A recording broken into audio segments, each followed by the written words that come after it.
Hi everybody, here we are with the free-to-play Star Wars Galaxy Heroes account. Week number 2, that's right, we are in the second week. Free-to-play, we have got ourselves up to level 69 of all levels, yay, and it has been a bit of slow over the past couple of days. Our main issue with it has been not being able to get quests done to start boosting through level, but so this one we're waiting on our guild to finish up our current territory battle for Hoth, which will then give us enough to pop this 6,000 XP with some more bounty hunter shards, which is great, more cash. This one is a little bit of an issue with the raid. I've read that the speeder bike raid has worked for it, but I have done an attempt in the Sith Triumvirate raid, which the guild is currently doing, and that did not count.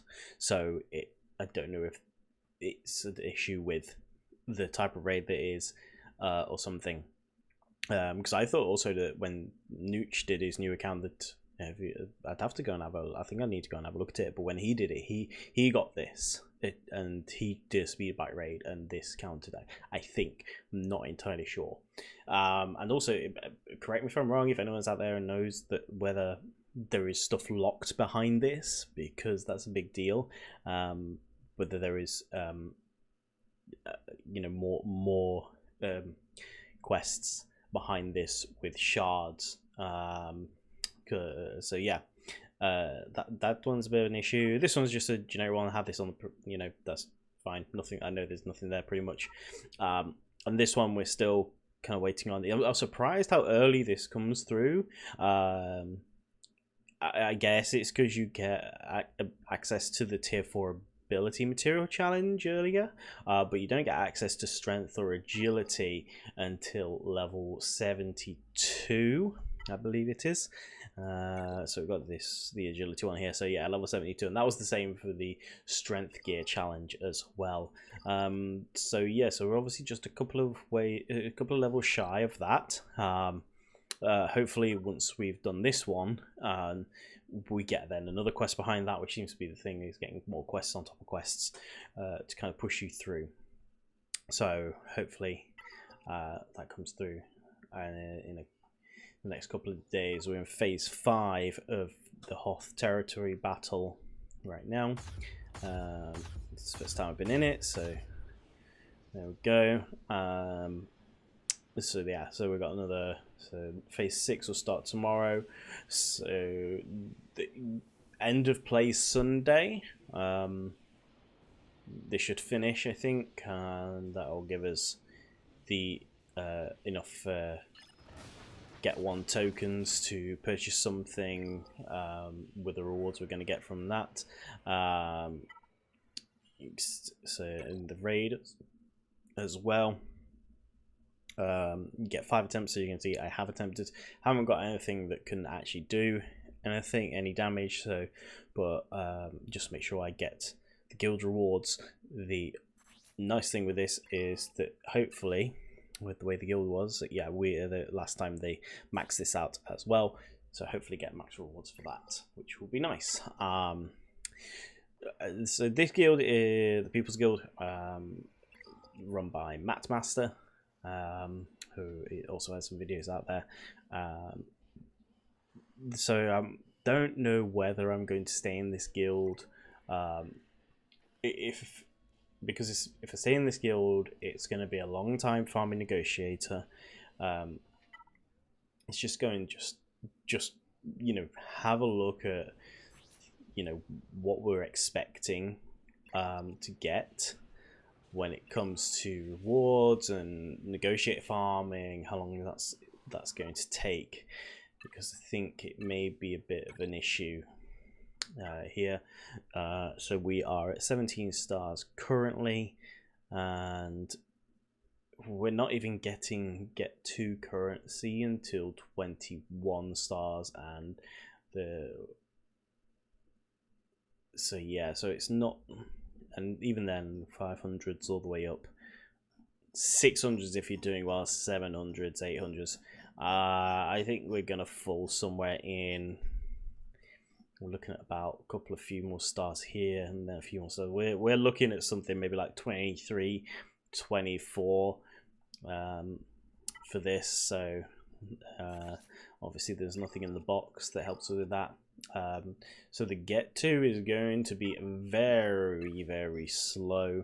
That's the wrong one. We're on this one, and I'd have to have a look on my previous one. Negotiator is 1350 or something. So you're gonna have to do 3 territory battles just to get 5 shards of Negotiator.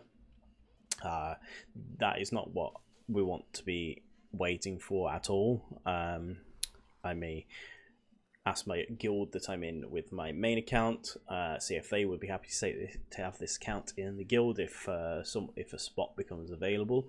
It's a possibility. You know, this is the thing. Knowing the game as I do now, is making sure that you get these resources coming in on a regular basis, and a lot of them. Yeah, because that's definitely not going to fly if we want to get Negotiator up and running. So that is the case with that's the stuff with the guild stuff. And then on to, let's have a look. The roster that we've managed to do. So obviously last week, just a quick recap, we had Kanan and Ezra, and this week we got Rex to 5. We got Rex to Gear 7. We got Anakin to Gear 7 as well. So we've got our first couple of Gear 7s here. We have unlocked Palpatine, we've unlocked Thrawn, and we have some stuff to spend on. Vader is at 6, Mace is at 6. So Hera can be taken up to 7. I am holding off on the upgrade to 7 stars. Currently, as you can see, I only have just shy of 3.5 million credits. So I've been holding off because I've obviously had quests where it says, I had one which was like get 3 light side characters up to level 61, and then I had to get 3 dark side characters up to level 63. That's why you can see Thrawn, Palpatine and Vader at 63. And there's my level 3, level 61s in Hera, Kanan and Rex. So obviously that was a big hit. It's trying to get the currency in, and I think we should do this because this is going to help Ghost. I'm using the Ghost a lot in my fleet right now. I'm kind of using a combo of ships. Bomber is a big, really helpful, along with Anakin Starfighter, Vader's TIE, the Ghost, and the Phantom kind of backing up, but he's kind of but those first 4, the main ones currently for my fleet. So getting Hera and Chopper up is up there. I think at this point I think we're pretty happy to spend here. We're not doing any levels on characters right now, so we can get these done, dusted. That's them done. And we have Moff Gideon as well, who wants to go to 5 stars, and that will help us with our R2-D2 journey. And we want to get Dark Trooper up as well next. Dark Trooper lagging behind a bit. Dark Trooper is going to be a while before it hits 5 stars. We do have the TIE Pilot, so it might be worth getting the TIE Pilot leveled up a bit more, and some more gear to combat in that journey. Rex is at a point as well now where level 66 is a big breaking point for him right now. because at level 66 he gets access to his level 7 of his 3 abilities here. This one's huge, inflicting dazed on all enemies for 2 turns, and all allies gain critical chance up and offense up for 2 turns on top of everything else. He's not going to be able to get his unique up. That's going to be great when we get to 72 as well. So getting that unique is going to be good, but that requires Zetas. I don't think this requires Zetas. No, it's because it's a 7. I think 8 does. And we've got Master Marksman, which can go up. We're now going to start inflicting some stuns and dispelling debuffs on Rex when we score a critical hit. So I could take Rex up now, which I might do, because getting those abilities will be great for him. Because that's where the focus is. The Phoenix is carrying me in Squad Arena and through Galactic War very comfortably right now. So they are the main priority and focus in getting Rex up. And if we go for something like Leia or something first, Rex is needed. And obviously the amount of shards you're given. I think on the graphic as well, Rex was on the graphic, so I can't remember if you get... I don't think I've been given extra shards of him in a quest or anything, so maybe you get some later on. Because obviously he needs a bit of a catch-up as well. I've been doing a few refreshes of him to try and speed up the process. We've got obviously 4 at 7 star for Phoenix currently, but I've not been using Ezra. I've actually been using Sabine because she has her unique, which is crit chance and crit damage, which then obviously with Hera's ability gives all of them the unique ability, which then ties into Rex's special, because when you score a critical, you recover health. All allies recover health and protection. So her ability, her unique, is helping Rex score criticals here, and I think it's that one. Yeah, it's that one that does it. And then obviously that will then help with his basic as well when this is upgraded, because you're trying to score crits with that. So that is a very helpful synergy there. So that's what I've been using as my main team: Hera, Kanan, Chopper, Rex, and Sabine. I've left Sabine down a little bit. She probably could do with an upgrade as well, but I'm not worrying and focusing too much because I'm not using the Phantom. Like I say, it's the last reinforcement currently to come in. So that is where we're at with that. As for our ships, as I've said, Phantom is only up to 5, but we did the Ghost, the TIE Advance, the Eta 2. Oh, that was it. It's Ahsoka Tano's Starfighter. It's actually the other one which we're using before Phantom, and the TIE Bomber. So yeah, so we've got a few upgrades here to do. We could spend the 10k to get that done. I'm saving it for you guys, you see. I didn't need to, but I thought you'd just like to see it. Nice easy 10k there. Spending and saving all kinds of energy for the blueprints for Ahsoka Tano's fighter. And what do we have here? We can spend 250k. We're going to spend that on that to get that up because he's such a great attacker. And 100k for the Ghost. Okay, more multipliers as well. And that is profundity requirement done. Oh, I've got another level. Yeah, why not? Yes, let's get that. Ghost is a big deal. We could be using TIE Fighter, but not. The Rebel wiring is a question as well, whether to... Because with this, if I'm going to do it, I want to take it up some levels as well. It's going to cost us. So I think the better thing here is kind of like with Rex, is taking ones we currently have to level 50, because at 50 we get access to the next tier of abilities on the ships as well, to start getting them. Anakin is already at 60. See, he could go to 68. 15% damage is not to be sniffed at on both of those abilities, so that's potential, but I think definitely some of the basics can be helped to be pushed up a bit more. We could also spend a bit on here. -5% damage penalty. Yeah, it's okay, I guess. You know, I mean, that's making it 70% instead of 75% less. So that's those there, and we've obviously been doing our fleet, our capital ship. So everything's at 3-star currently this week.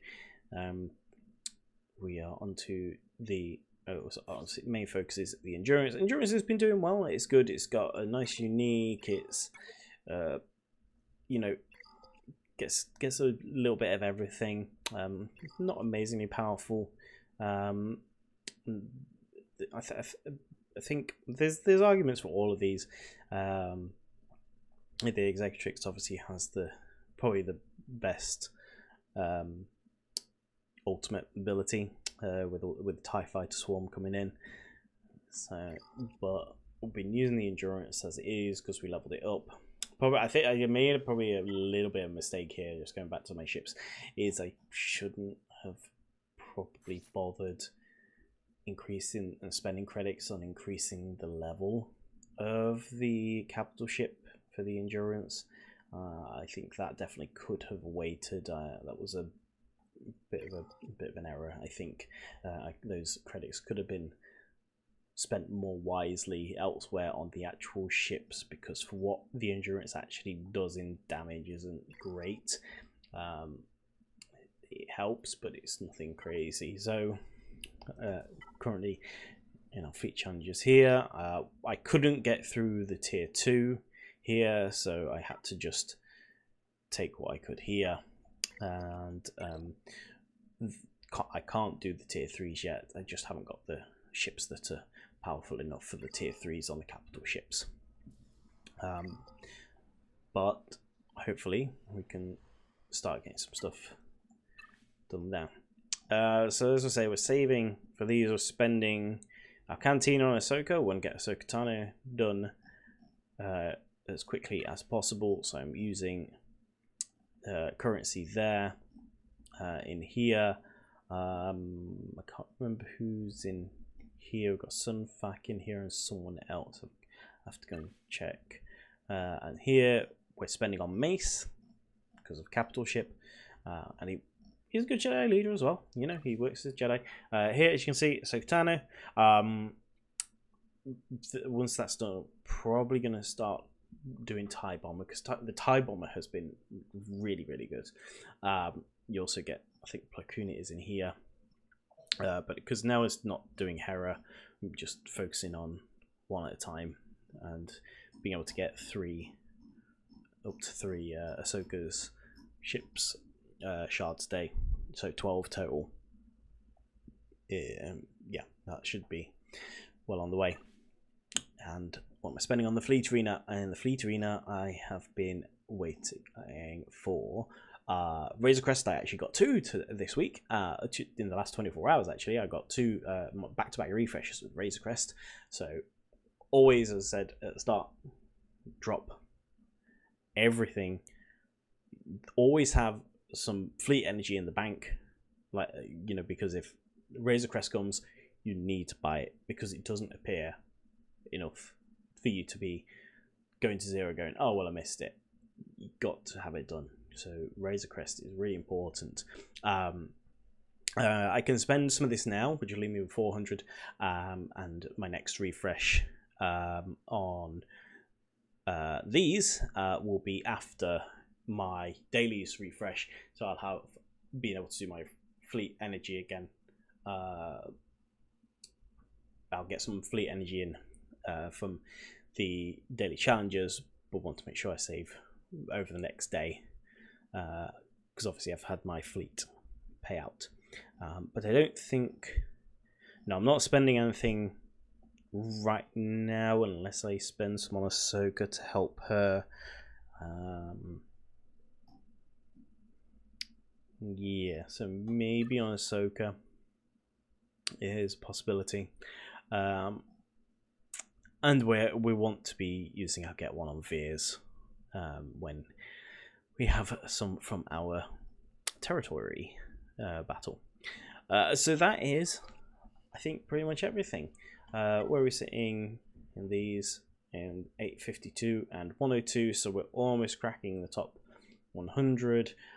We are not going to be cracking top 50 for crystals, which is really disappointing, but I've got to find a way to get my ships really improved if I want to be cracking top 50 of Fleet Arena, and it's not happening yet. So that is it. I think that's everything. So thank you very much for watching. Hope you enjoyed me rambling again, and we will see you next week for another update for the Blade Death free-to-play Galaxy Heroes account. See you soon.